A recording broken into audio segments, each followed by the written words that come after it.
سلام به همگی. امروز می‌خوایم یه بار برای همیشه پرونده رشد تو یوتیوب رو ببندیم. بدون هیچ حاشیه و حرف اضافه‌ای صاف میریم سر اصل مطلب که ببینیم تو سال 2025 چطور میشه یک کانال یوتیوب موفق داشت.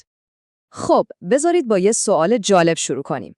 چی میشه اگه بهتون بگم رشد کردن تو یوتیوب اصلاً ربطی به هر روز ویدیو گذاشتن نداره؟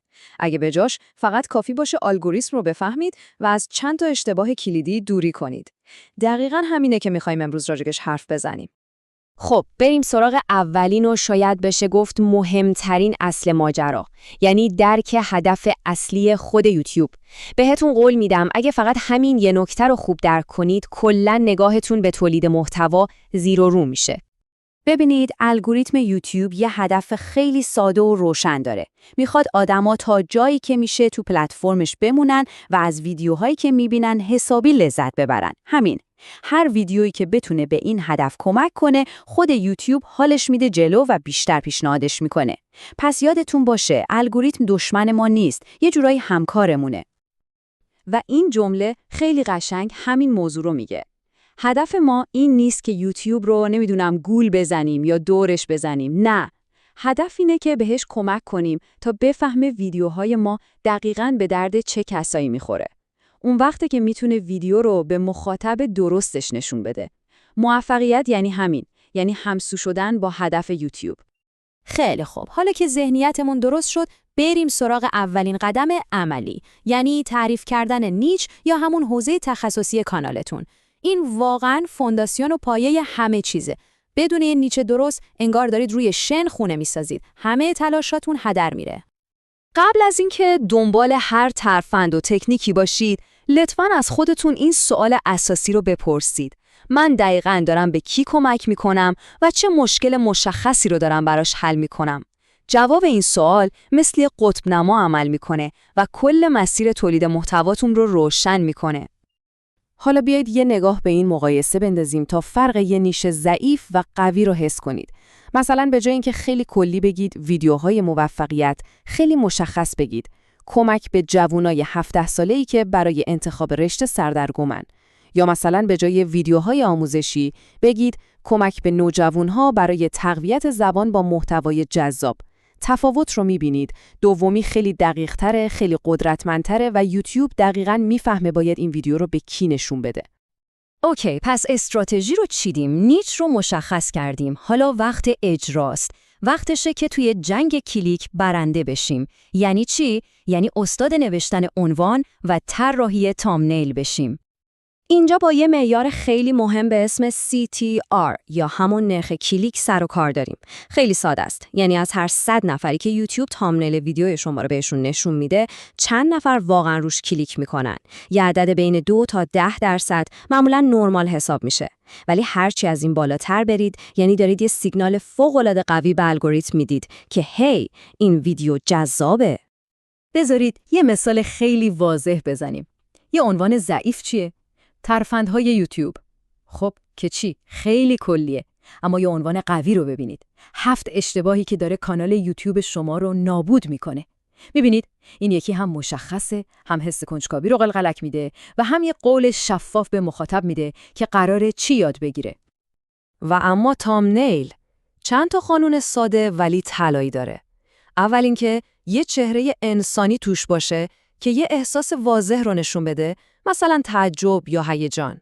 دوم، متن خیلی کم، ماکسیموم 2-3 تا کلمه درشت و خوانا. و سوم، یه پس‌زمینه ساده و خلوت. باور کنید، خیلی از کانالای خوب همینجا زمین میخورند. ویدیوشون سوق‌العاده است ولی کسی روش کلیک نمیکنه. خیلی خوب، تبریک میگم. مخاطب کلیک کرد، اما کار اینجا تموم نمیشه. تازه شروع شده. حالا قراره ببینیم الگوریتم بعد از کلیک چطوری ویدیوی ما رو قضاوت میکنه. یوتیوب به 4 تا سیگنال اصلی نگاه میکنه. اولی همون CTR بود که یعنی چند نفر کلیک میکنن. دومی واچ تایم یا زمان تماشاست، یعنی وقتی کلیک کردن چقدر پای ویدیو میمونن. سومی که خیلی هم مهمه ریتنشن یا نرخ حفظ مخاطبه، یعنی به طور میانگین چند درصد از ویدیوی شما رو تماشا میکنن. و چهارمی هم که مشخصه واکنش هاست، لایک میکنن، کامنت میذارن، سابسکرایب میکنن. و اینجا یه هشدار خیلی خیلی مهم دارم براتون. حواستون باشه اگه با یه عنوان کلیک بیت یا گول زننده CTR بالایی بگیرید ولی مخاطب بیاد تو ویدیو و بعد از 10 ثانیه ببندتش، کارتون تمومه. الگوریتم اینو به عنوان یه سیگنال منفی بزرگ میبینه و به اصطلاح ویدیوی شما رو خفه میکنه. پس یادتون نره عنوان شما باید یه قول صادقانه باشه. خب تا اینجا اصول اولیه و اساسی رو با هم مرور کردیم. حالا وقتشه که یه لول بریم بالاتر و یاد بگیریم چطور هوشمندانه‌تر رشد کنیم. چطوری؟ با استفاده از شورت ویدیوها و تحلیل داده‌ها. ببینید، شورت ویدیوها و ویدیوهای بلند 2 تا ابزار کاملاً متفاوتن. از شورت ها برای تست کردن سریع ایده ها و موضوعات مختلف استفاده کنید. اونا در واقع تبلیغات رایگان کانال شما هستن. اما ویدیوهای بلند محتوای اصلی و عمیق کانالتون هستن که باید روی موضوعاتی ساخته بشن که موفقیتشون اثبات شده. پس یه استراتژی هوشمندانه اینه. اول ایده‌هاتون رو با شورت ویدیوها تست کنید. دوم، اونایی که خیلی خوب دیده شدن و تعامل گرفتن رو پیدا کنید. سوم، روی همون ایده برنده یه ویدیوی بلند و کامل بسازید. این کار ریسک شما رو تقریباً به 0 میرسونه، چون از قبل میدونید که این موضوع برای مخاطبتون جذابه و در نهایت از همون شورت موفق به ویدیوی بلندتون لینک بدید. بعد از اینکه چند تا ویدیو آپلود کردید، دیگه دوره حدس و گمان تموم میشه. باید برید سراغ داده ها. وارد یوتیوب استودیو بشید و این 3 تا معیار رو همیشه زیر نظر داشته باشید. اول CTR که بهتون میگه آیا عنوان و تامنیلتون داره کار میکنه یا نه. دوم، نمودار حفظ مخاطب که نشون میده مردم دقیقاً کجای ویدیو خسته میشن و میرن. و سوم، تعداد بینندگان بازگشتی که بهتون میگه آیا دارید یه جامعه وفادار میسازید یا نه. خب به بخش جمع‌بندی رسیدیم. بیایید همه این نکته‌ها رو توی یه چکلیست نهایی و کاربردی خلاصه کنیم.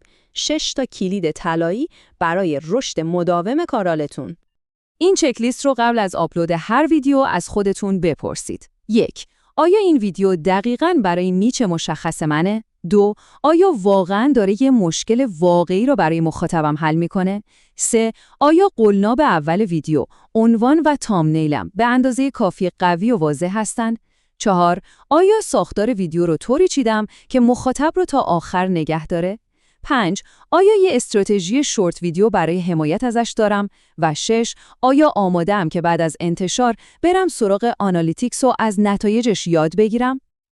و به عنوان حرف آخر یه سوال از خود شما دارم. همین الان بزرگترین چالشی که با کانال یوتیوبتون دارید چیه؟